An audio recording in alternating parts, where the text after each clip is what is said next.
Hey, you guys. I just want to point out that the only kind of payment that I'm receiving is from unemployment. I am not employed in any other way. I am very grateful for the assistance that I have received while here in Montgomery by a very gracious family. I'm very grateful. Um, you know, it's like being in another person's home. It's like on the third day, it becomes, a little heavy. And I didn't feel that way on the third day, more like a few months later.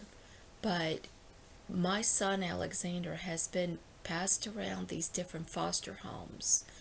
And you have to understand, these people are getting paid by the government to take care of these foster kids. And the people who participate in this, they know these kids are coming and going. They know that they're always going to get a new foster kid and a new foster kid. And that's what keeps the whole industry going. But you have to understand, in my country, in Panama, there's a saying that on the third day of being in another home that's not your own, the fish stinks.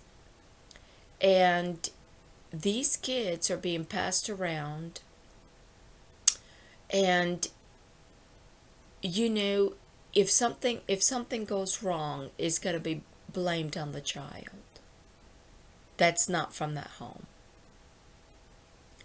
So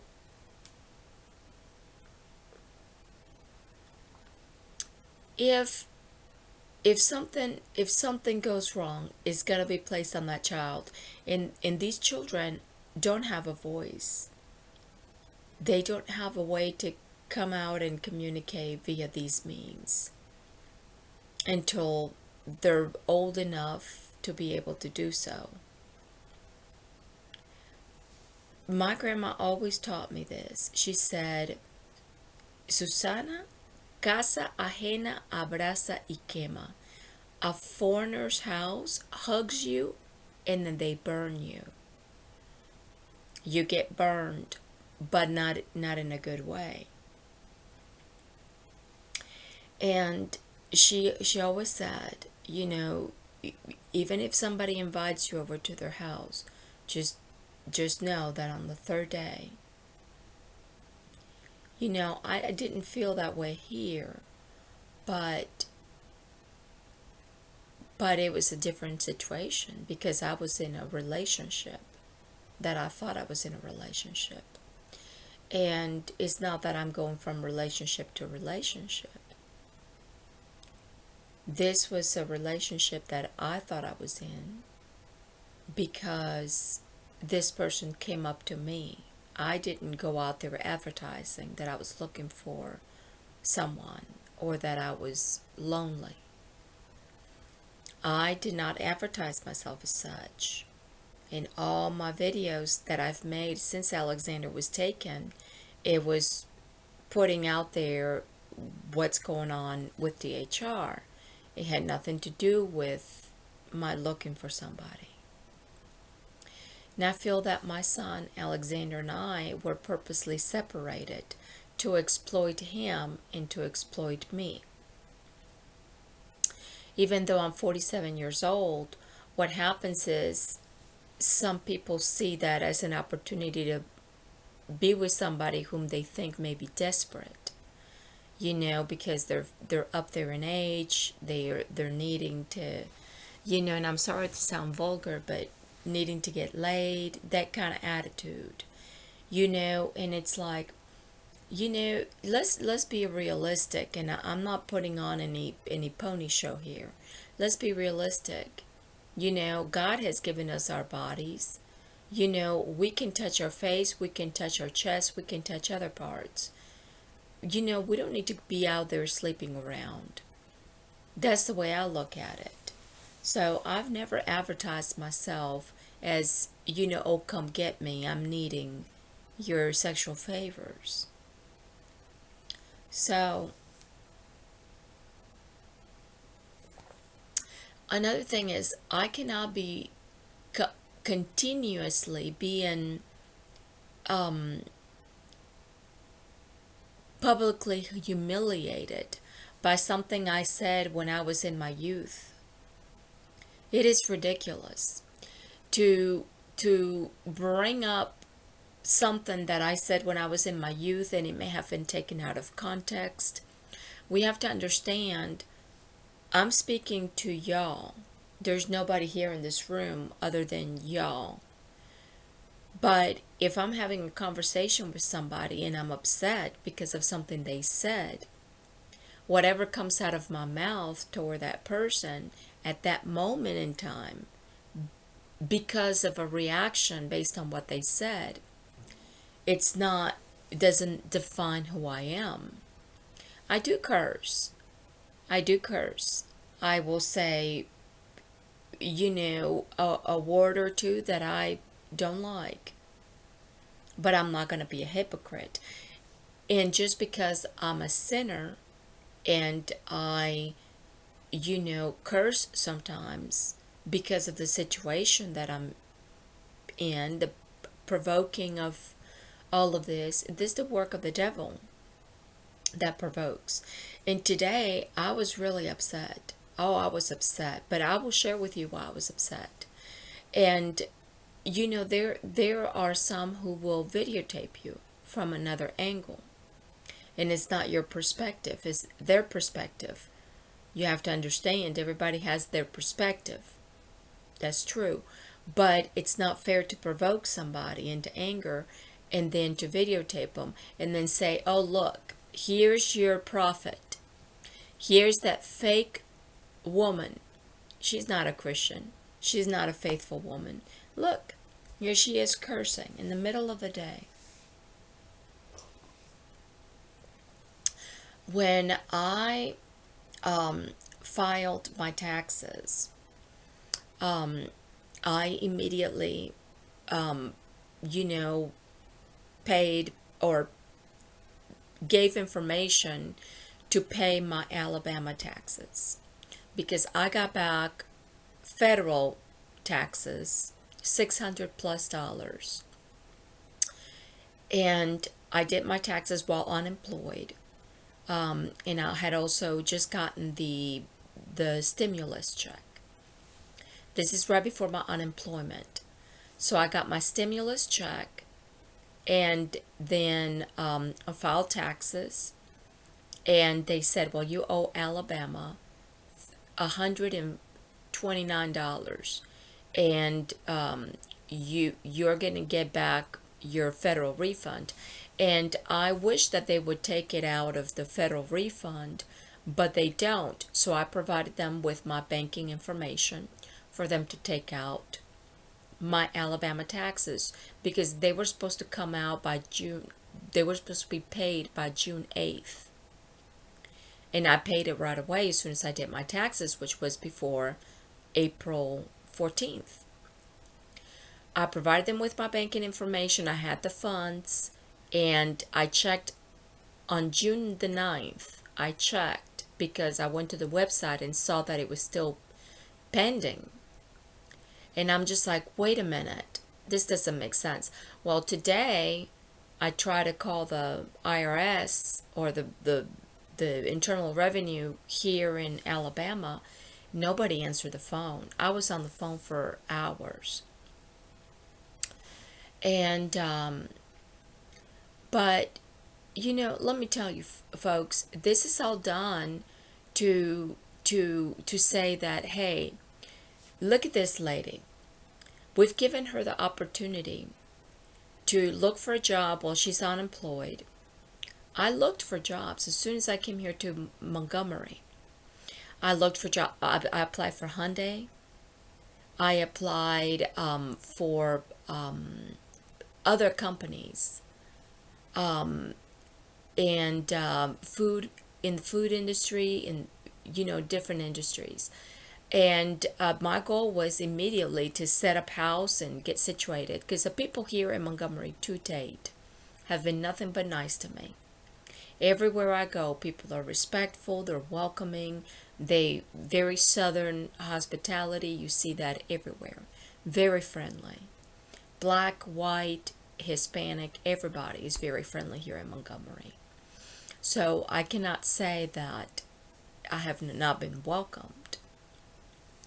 But when I'm here at this house, which is not my own, I'm being told, that I need to get a job, that I need to, just not sit around talking about God, and these visions that I see that's taking up my time. And it's like, no, the reason why I'm sitting here deciphering these things is because these are things that I had already seen. It's just that every day I see more and more of it. And the more I read the Word of God, the more things pop out. The reason why I have time to do that is because I'm not working. If I were working, I would have time, but not as much. If I had my son Alexander, I would have time, but not as much. I would be at the park. But see, so I question, why am I unemployed? Hold on a second.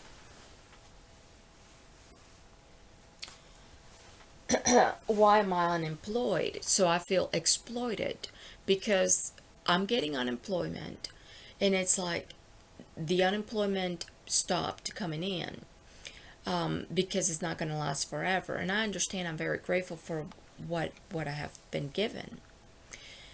My boyfriend's family bought me a car, and after the car was purchased, my boyfriend got me some insurance. But I was shopping for the cheapest insurance, and everybody was telling me it was going to be this amount because I hadn't had insurance for a certain amount of time. And I explained to them, I said, if you can look in my record, my license was not suspended. I didn't have a suspended license or anything like that. I just didn't have a car. So if you don't have a car, how are you going to have insurance? I said, I continued to have insurance when I was a renter in Mobile. I was paying rental insurance, but I had to buy myself a bike. I had to sell my car then in Mobile in 2018 due to unemployment to continue to pay for my apartment that I had just gotten, because my whole getting my son back depended on my stability. And so my boyfriend said, well, don't worry about it, I'll pay your insurance. And he's still paying for it. But my insurance, after 6 months, it was supposed to go down, and it went up. And when I Googled, for a lack of a better term, when I did my research, because you don't need a science degree or a degree in the medical field to do a research. You can do a research in any field of work. You can do your own independent research, come to your own conclusion, but you have to get it from good sources. That's all. And what are good sources? Good sources is somebody who has a different opinion than the other. So what you do is, you're not going to look for biased paid opinion. Just because somebody has a degree does not mean that they're not paid and biased.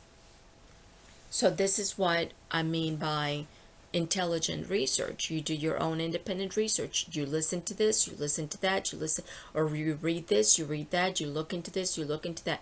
Different sources, and you, your own individual, whether you have a degree or not, you come up to your own conclusion, whether you want that vaccine or whether you want to pay for this or do that.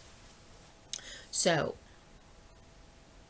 with that being said, I found out that insurance companies charge people a certain amount based on algorithms. That's the key word for the day. Algorithms. Okay? You can get a job or be denied a job based on algorithms. You can be denied other services based on algorithms. So, and they've known this in the intelligence community. They've known this for a while. And so Mr. Snowden, who came out in 2013 with his perspective from within the intelligence community and how our rights are being violated, he's not a terrorist. He's not an enemy of this country. He's a fellow citizen. And he saw some things that were unethical, and he spoke about it. And to me, that takes a lot of guts. So, don't be brainwashed by, oh, this is the enemy, that's the enemy. See, things can be taken out of context, and things can be twisted and turned to make the good bad and the bad good.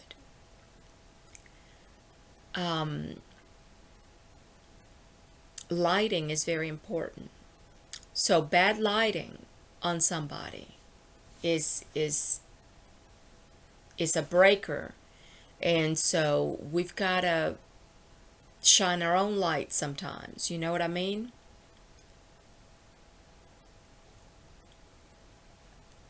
So he's paying for the insurance, but I was like, well, that's not fair that I'm having to pay this much more, because when I was paying for my insurance on my car in 2018 and prior to that, full coverage, it was $100, $101 through State Farm, which I enjoyed. And then when I got my apartment, I had to have renter's insurance.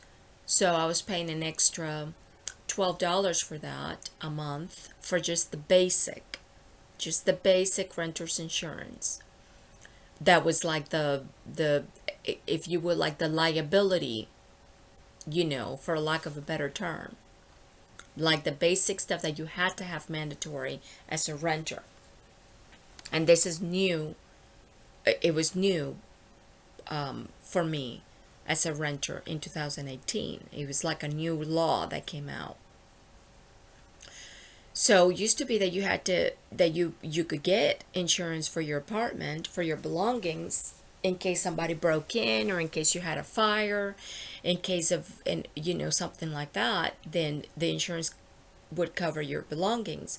But in 2018, it was like a new law that you had to have insurance, and if somebody broke into your apartment and stole some things, or if your apartment was burned down because of the apartment complexes or a neighbor's neglect, or it was something that was from the electrical, that was not your fault. If your things burned down, you were not going to be covered, because this was basic insurance that you had to have as a liability, if you will. So I was paying $12 basic. So if something happened to my belongings, it wasn't covered. You see how insurance companies work. So I'm not against the insurance companies, but there's a lot of stuff that is very complicated. It's not just the average person that can work for insurance companies, because it's just like being a lawyer or being in taxes. A lot of things change overnight, and you have to keep up with these rules and regulations that are being changed by the people who benefit from them. You see what I mean? So I don't hate this country, but I do, because I feel that, you know, I envisioned myself when I was a young airman in the Air Force. I envisioned myself traveling to Europe, to Italy and Spain, drinking olive oil and good coffee and just going to the bistros and taking photos of architecture, old architecture. I desired that because sometimes we just have it in us, the desire to do something. Some of us want to go to Asia, some of us want to go to Africa, some of us want to go to Latin America, some of us want to go to Russia, some of us want to go to Europe. I personally desire to go to the Mediterranean, because of the olive oil, the coffee, the culture. And there was something drawing me there. I wanted to go to Italy and Spain. And I, as I stayed in the South, I thought, well, why not bring some of that here? Why not bring those more bistros in that, that setting where people can be encouraged to smoke outside instead of indoors? Have more courtyards and outdoor restaurants, bistros and that kind of thing. Why not bring that to the South? Because I was stuck that I couldn't move because my children, you see what happens. So I thought about that. I contacted the city and I said, you should consider having more bistros and cafes and cyber cafes for the youth. Because what I was seeing was people on meth, people, homelessness on the rise, poverty, and I'm thinking, there's no culture here. We need to lift this up. I don't want my child and children to fall through the cracks by crack.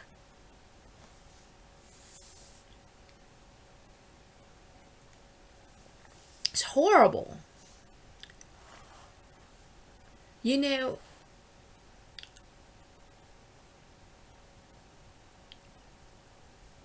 Who says that you have to be white to desire those things? Who says that you have to be white to live well? That's just pure racism. You know what I mean? So anyway, I was going on about this insurance price.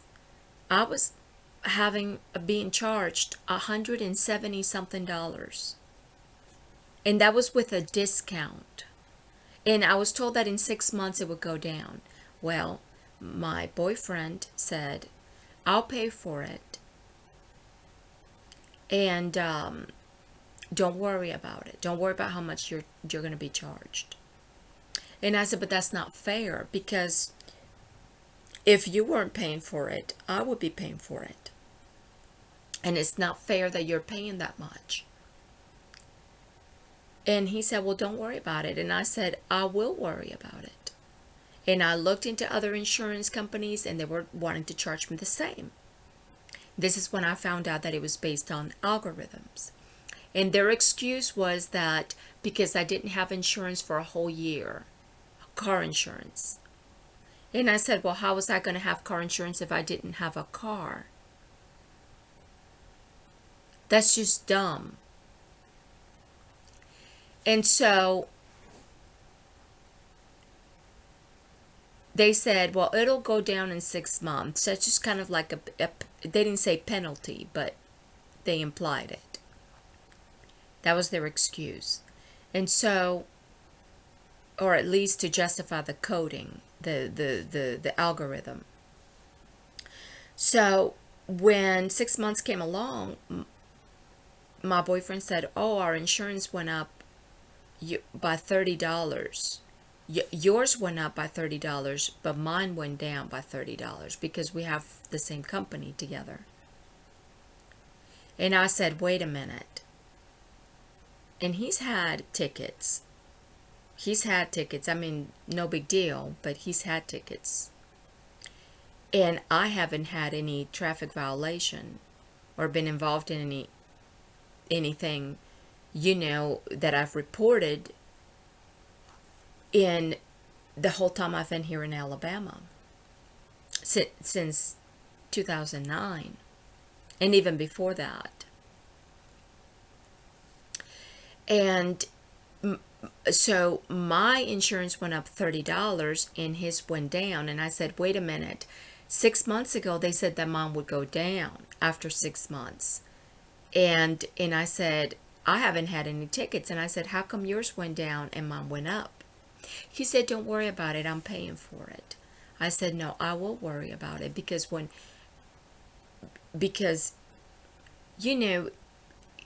he's told me, he said, well, you need to consider getting another man, because I don't feel like I'm the man for you.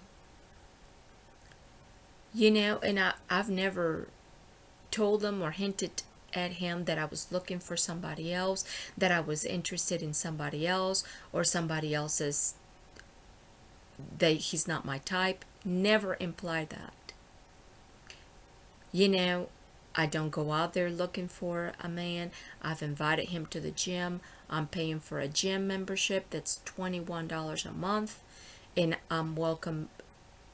I can bring a person with me anytime. Anytime I go to the gym, my guest can come and benefit from the gym, the entirety of what I benefit from.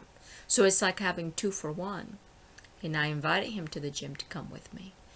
And the gym is open 24/7. I don't go to the gym at 2 o'clock in the morning. I don't go to the gym, to flirt. I like the gym because since before they opened, they were offering this really good deal that you're not locked in. You don't have a contract.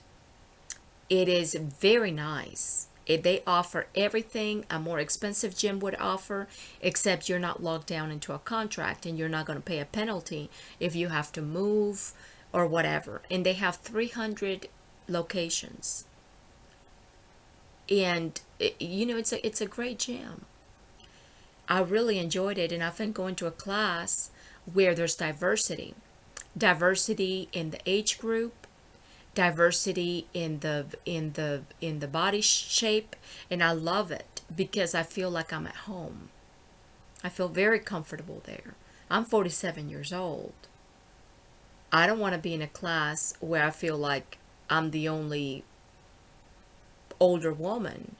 I want to be in a class where I feel included, that I feel good, because there are people in front of me who may be 20 years younger, and there are people next to me who can be 10 years older, and it's fine with me. I love it. We have all different sizes. We have tall people, skinny people, big people. God made us all different shapes and sizes. I mean, there are people who are just big boned. I remember when I first started going to the gym years and years ago, I was very overweight for my height. I'm only 5'1", very overweight, and I was uncomfortable because of my height. But there are people who are big boned naturally. That's just the way God made them. They've always been, a certain size. So there's a difference in that. And I like being able to go to a gym where not everybody's looking like they came out of a magazine. I like going to the gym that's real.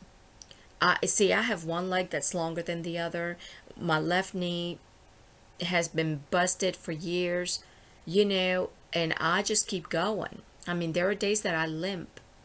There are days that I don't limp as much. But when somebody's walking next to me, they will ask me sometimes, why are you limping? It's not every day that I limp, but I don't fake it either. But I make an effort to not limp. And sometimes because of my left knee being not as good as my right knee, and then my right ankle being not as good as my left ankle, I make an effort to keep my back straight, because all of these things can get your hips out of whack and your backbone out of whack, and that's important. Posture is important. I don't have very good posture right now where I'm at because of the situation. But I've never told my boyfriend, like anything that implied going out there. On the contrary, I would say, let's go out on a date every now and then. Let's go to the gym. Let's go to the park. And so I feel that if somebody's ashamed to be with me, then then that's not good. So I am very grateful for the assistance, but I'm being told that, hey, I need to find a job. I'm not working, but if anybody ever does the dishes, it's me. If anybody ever does the sweeping and the cleaning, folding of the clothes, it's me. Because if I don't do it, it doesn't get done. But I'm not going to say I'm the world's cleanest person, that I'm perfect, but I try to do the best I can. Considering my son's not with me, and he's being passed around, and as my grandma told me, on the third day, guests stink. And it was in her perspective, it was just an old saying. Basically, don't overextend your welcome. And so these kids in DHR, they're being used by the system for the profit of these colleagues and professionals to pass these kids around for their studies and for their own. The whole thing is hypocritical. And so when I came here, I said, well, can my son, can I provide this address to DHR? And DHR knows where I'm at in Montgomery. And I was told, yeah, sure, you can give them the address. But they're supposed to do like a home study, and DHR was never interested in doing a home study because they know. See, everybody knows what's going on among them. And I asked, well, can my son come stay with me since I'm getting unemployment? I can afford to pay for, for room and board. And I was told no, because we only have a guest bedroom. But this house is completely empty. It's just me and my boyfriend. And there's 3 bedrooms. And, the master bedroom is for the sometimes the parents come and go. But then there's a 3rd bedroom. And I was told, well, no, that's for the family guests when they come over. They've only been here twice in 6 months. And I thought, it's not good to separate mother and child. I'm very grateful for the assistance, but it's like, and now it's like I'm not even the girlfriend. And then my friend said, well, don't worry about your insurance going up. And I said, well, how come yours went down? You've had tickets within 6, recently, and I haven't had any tickets. Why did mine go up? And it was supposed to go down after 6 months. And I said, what happens when you don't pay for that insurance anymore? I'm stuck with that price. And he said, well, don't worry about it. Did you not see what you have in your insurance? Look up what you have in your insurance, what kind of coverage. You have all kinds of coverage. So I'm thinking, so like bodily injury or whatever.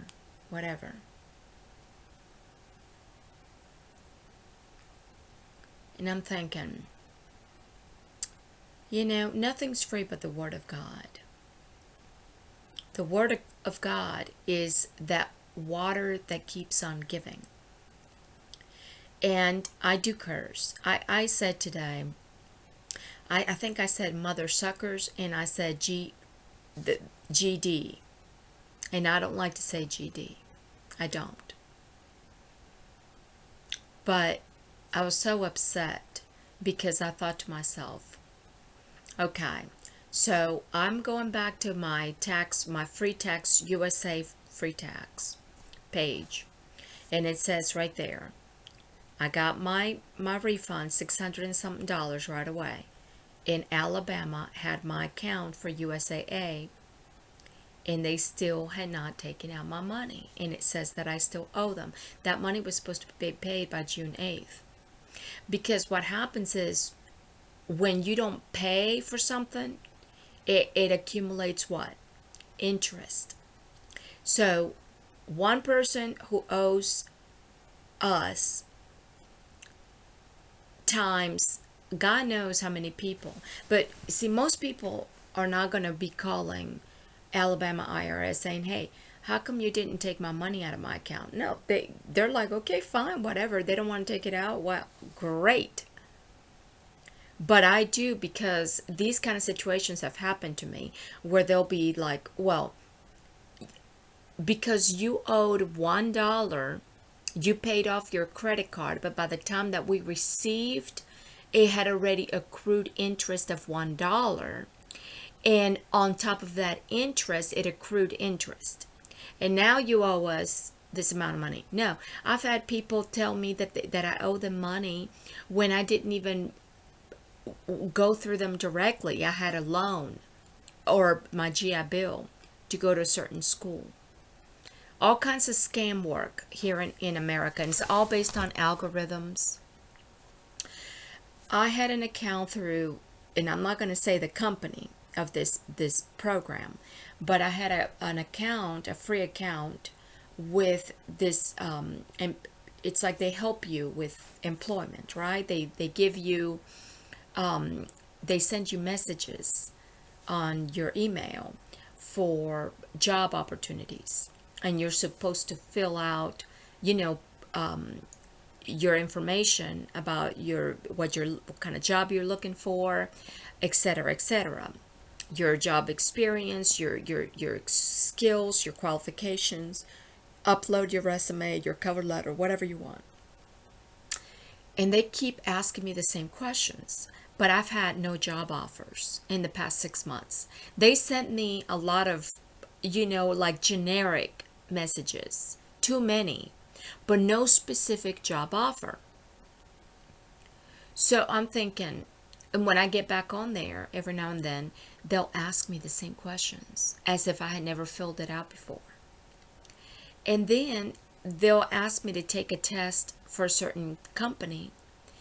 And it's like, I already took these tests.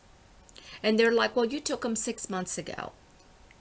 Would you like us to provide them? It's like, what's the point of taking these tests? I mean, it took me days taking these tests because they want you to prove that you are qualified. You know what I mean?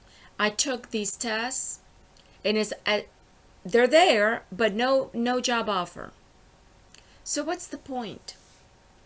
Then I'm being told, I can't marry somebody like you because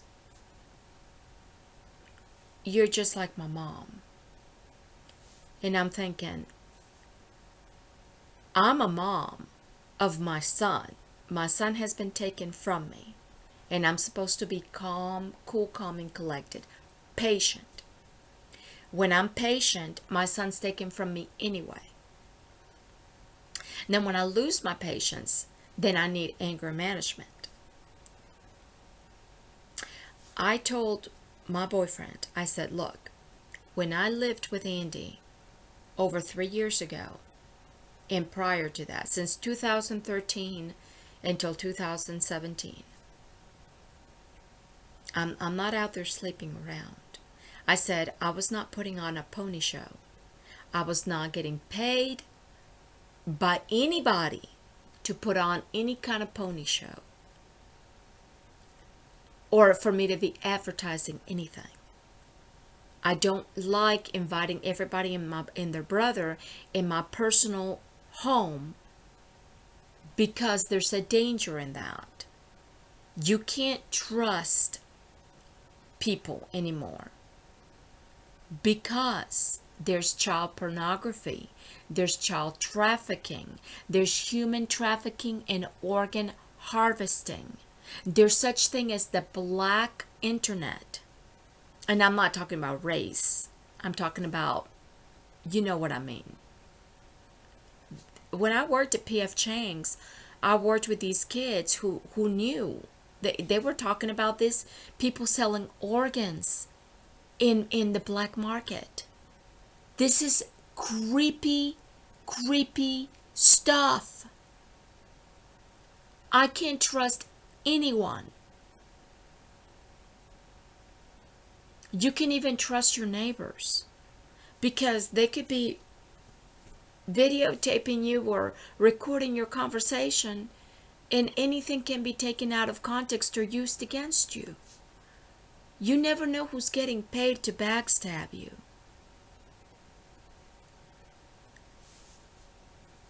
There's a lot of jobs out there, these little temp jobs and these little jobs, you know.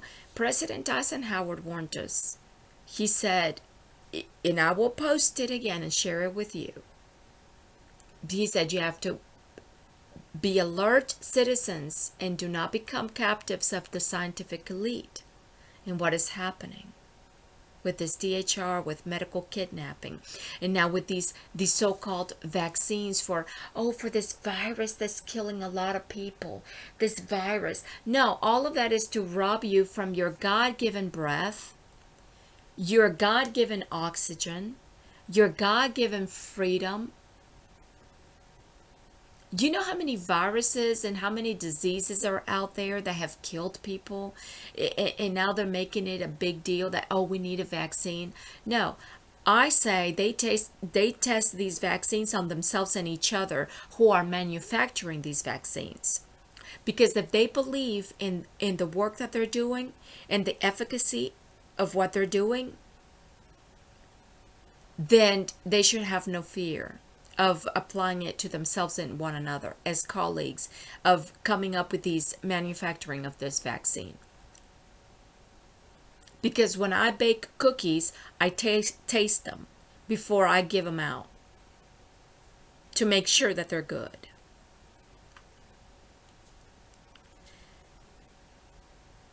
When somebody has faith in their product, they're going to test it first. But we don't need paid third-party biased third-party people pretending to be looking out for our interest and our well-being, who are really being paid under the table to say, yes, these vaccines are safe.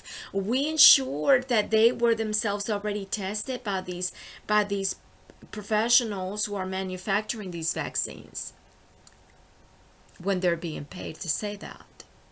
So there needs to be a job created for people who are looking out for the best interest of the American people. Because prisoners are free guinea pigs. Servicemen and women are free guinea pigs. Children in school are free guinea pigs for these people. I say if they're going to manufacture vaccines for something that we don't need, because people need to wake up.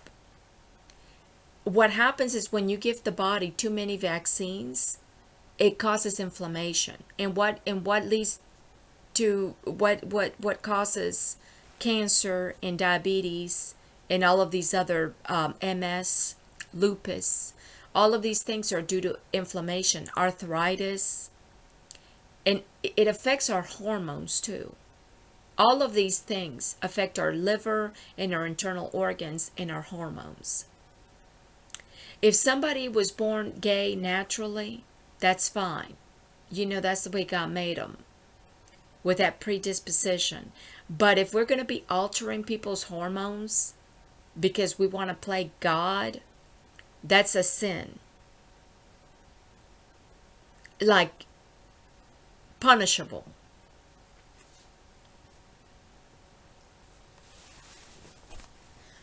Let me tell you something, and I'm going to come out and say it. Okay? I'm going to come out and say it. because I don't want anybody to bring this up to my attention ever again. When, and you can look it up for yourselves, there was this agent that was working with the CIA and the FBI intelligence community. She came out and said, what has happened to our intelligence agencies is that they're being bombarded with information to the point where it doesn't even make sense anymore. So she said it's defeating the purpose of gathering all of this human intelligence, because it's almost like a senile person. Like it's like, you know what I mean, all this information coming at you. So as I told my boyfriend, my friend, I said to him, I said, I feel energy. I'm very sensitive to energy. I feel energy, and it affects me, and it affects us. When a house is full of cables, it affects our health.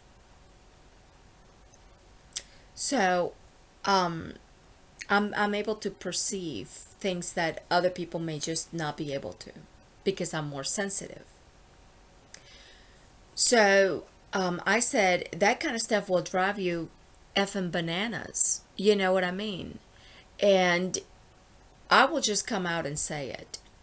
All of this intelligence gathering, all of this for the sake of gathering, if you don't have somebody deciphering this stuff properly, it's not going to make any sense. So there can be jobs generated there. And if we have so many intelligence agents, then why are we still having black internet, black market, organ harvesting, human trafficking, child pornography? If this intelligence was so effective, then why do we still have these things? What is it for? What is our intelligence community for? Who is the enemy? Is it the people who speak out? My boyfriend said to me, the reason why you don't have your son is because you don't have a job. Your son is better off with a family who's working. And I said to him, look, I was working. I had my own apartment. I didn't have any assistance from the government whatsoever. And my son was not returned to me. His caseworker was changed from Mr. Sanders to Miss Brotnick's. And it's like talk to the wall. And then I have people ask me, people who don't know me, people who don't care, well, what are you going to do? What do you have to do? Who do you think called DHR? And it's like, I don't know if this is something they're getting on their phone to say, to get paid for to say. I don't know.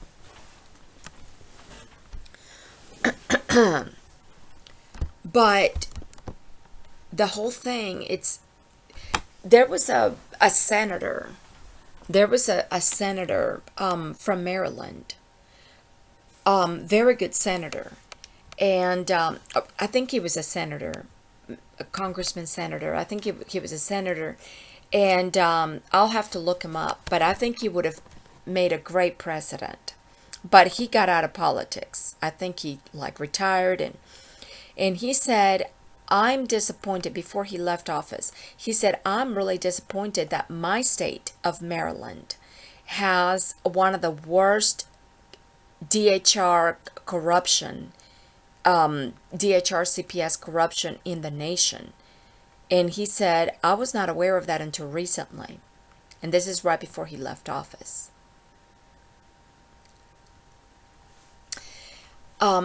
A lot of children, when they would go missing, it was all related to these contractors and DC. And so I'm thinking, okay, so we have this intelligence community, and we have these missing children, and we have a problem with, you know, what is the point of this intelligence?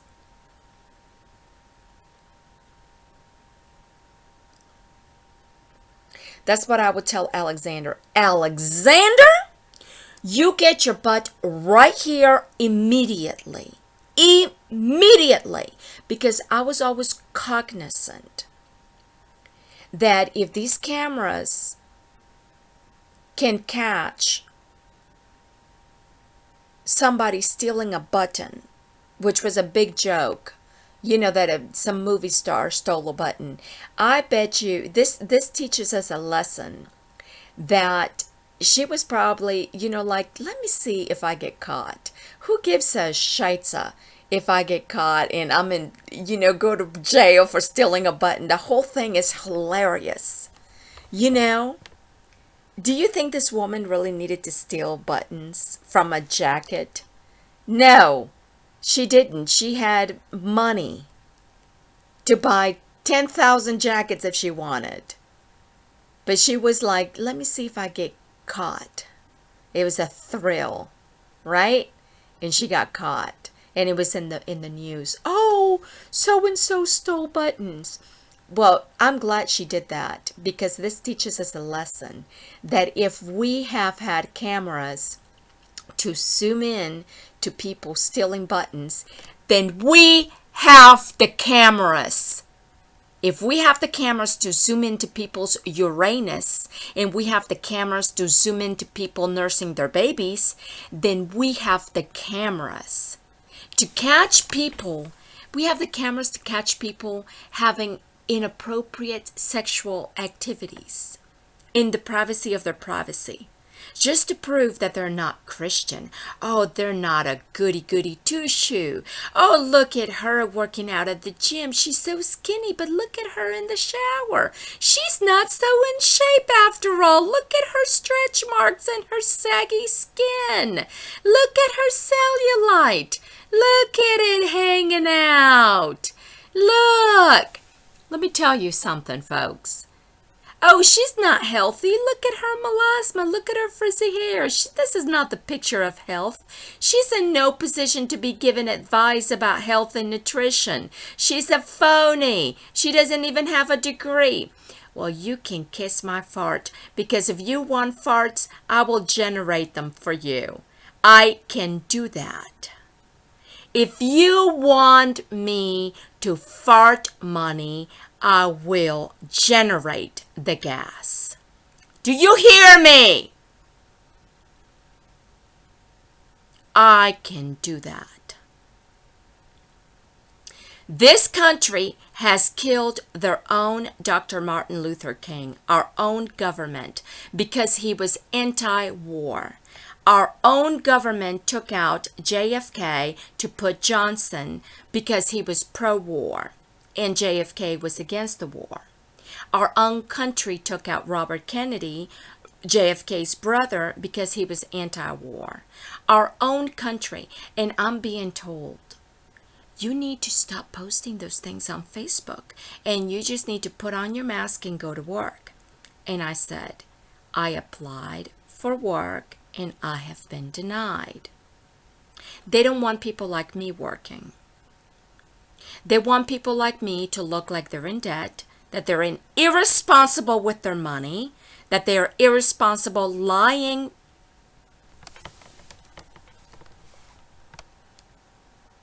And look at her.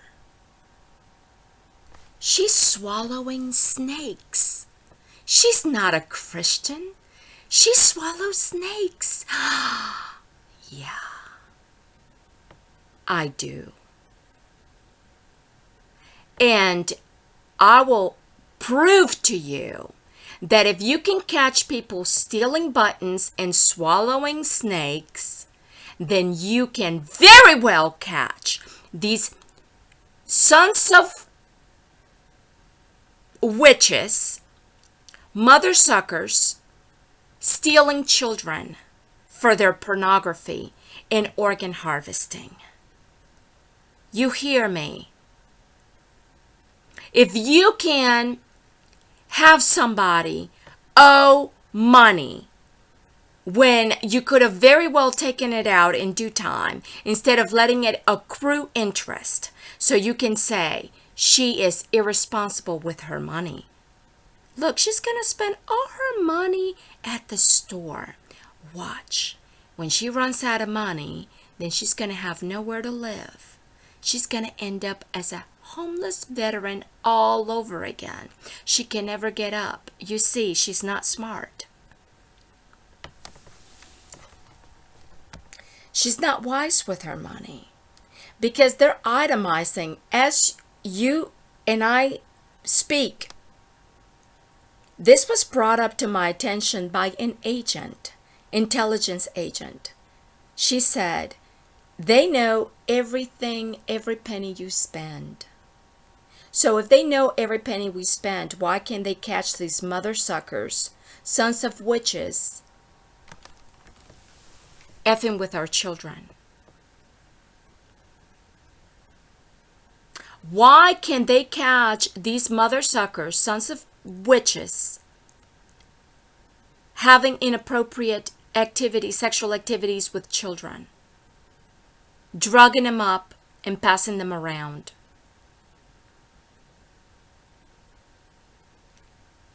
And some of these kids are being used as a booby trap. Not to catch these people at the moment, but to blackmail them. To say, oh, you're a politician. Oh, you're a wealthy person. Oh, you're such and such. We have you on tape. We blackmailing. That's what it's used for, our intelligence. Instead of actually going in there and rescuing those kids from child pornography and human trafficking and organ harvesting. See, I remember watching, and I will share with you, I have known since I was a child. I grew up in Panama City, Panama, and we're not your enemy. We've always been friends. We have a common ground, the Panama Canal. So, when I was a child, I grew up watching CHESPIRITO. That means small Shakespeare. And this guy was such a good writer. And there's an episode of him playing, it's a skit comedy. And he's playing, trying to think of the skit. Him and his tall buddy. They're like two crazy guys, right? It's all for comedy. And actors I've always known, they've always been on the end of things. Movie stars. And musicians, they've always been on the end of things. So they know we all have a role to play.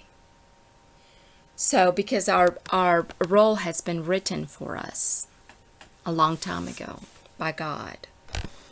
And this particular comedy has these two friends. They're crazy, supposedly, right? But they're extremely intelligent people. And they passed away recently. But it was from the 70s and 80s. And the entire world grew up watching Chespirito, the Latin American and even Portuguese speaking people. It was translated in Italian and other languages. It was all over the world. And they were like, oh, imagine if, he said, I've been seeing circles. I've been seeing these circles, and I finally figured out what these circles are. These circles are cameras. And can you believe that we're being heard? Everything that we do and say, and everything that we do and say has been heard and is being recorded. And he's like, I've been seeing these circles, and I finally figured out what they are. There's one here and one here and one there. And then the tall guy, his best friend, comes and like blacks it out, right? So they're like inside the black box. So I'm here to tell you that I grew up watching that show and that I never forgot that show. So anyway, so for those of you who must know, all of this information will just drive you effing bananas, okay? So if you can catch people in inappropriate sexual activities only to blacklist them, well, sorry, but if you can do that, then you can very well catch people stealing children. You can very well catch people stealing children for pornography and for child trafficking and for exploitation of children and for organ harvesting. And all of these people who are doing their black market, black internet, that should not be with all this intelligence that we have. So there you go. We need more agents in the intelligence agency to be virtual police officers of our net. I used to always sing this song growing up, and I used to sing it to my children when they were little. Un elefante se balanceaba sobre la tela de una araña. Como veía que resistía, fue a buscar su camarada. And it's a very old song, and it's about an elephant that sits on a spider web, and because he saw that he could resist, that doesn't make sense when you translate it verbatim. When he saw that he could be held by the net, by the web, he went and got his buddy. And when they saw that the net could sustain them, they went and got their other buddy. And it never ends. It's to infinity. So you sing that to your child, kind of like, the sheep, you counting sheep to go to sleep.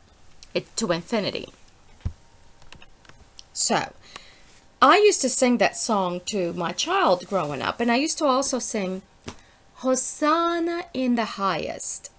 I was such a sweet child, I was such a sweet, sweet child. I'm not a witch, and I'm certainly not a bitch, but I can be, but that's not my nature. But anyway, my boyfriend said to me, you need to find a job. And it's like, I already had a job. I bought my house with my VA benefits in my 20s. I'm not the only woman in the world who's ever needed a divorce or wanted a divorce or had a divorce, but it should not take 5 years to get a divorce. It should not take 5 years unless they want to exploit you because you're seeing a vision and that they don't want you to see. They don't want you to see circles. I will share that with you, CHESPIRITO. You should watch it. It's really funny. And then there's another skit where this beautiful lady, she's a beautiful actress. She's the writer's wife. He passed away. But anyway, she used to come out with her hair all frizzy. And she would sing really harshly. And she was like, just all disheveled and cleaning house, and she was funny. But that's the way it is. That's the way it is. Life is it's a play, but God doesn't play games. God has given us a role to play. So I don't want the children of the future to be on crack, to be on dope, to be falling through the cracks because we have a system that fails them, purposely disables them. Children need an outlet. They need to play sports, regardless of their zip code. They need to feel that they belong to the body of Christ. They need to feel that they can express their opinion regardless of a pandemic.